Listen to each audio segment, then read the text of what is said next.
Morning, the bombshell nine-figure settlement Columbia University is now paying to the Trump administration.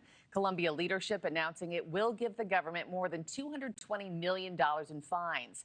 This ends a months-long standoff over claims that the school did not protect Jewish students and staff from anti-Semitism following those pro-Palestinian protests on campus last year. NewsNation's Tom Dempsey has the latest from the White House. Tom, this is kind of a big change here, big headline. What's the school saying about the settlement?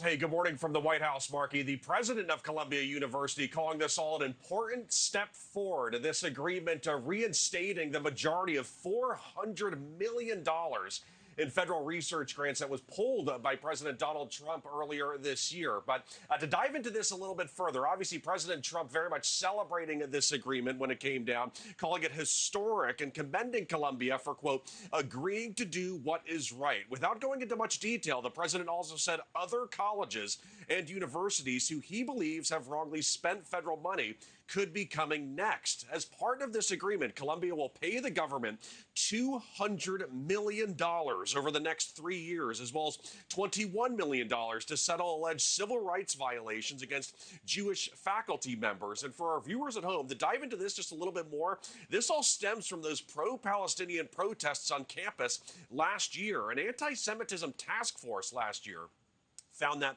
Jewish students were verbally abused and felt ostracized in the classroom during those demonstrations. Just this week, Columbia actually expelled dozens of students involved in past protests on campus.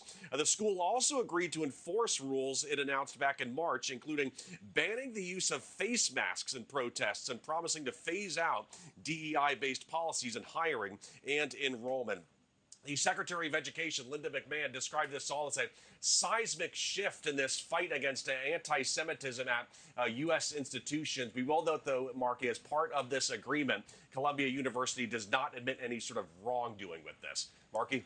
Thank you for watching. Subscribe below and download our NewsNation app right now on your phone, and you will get fact-based, unbiased news for all Americans.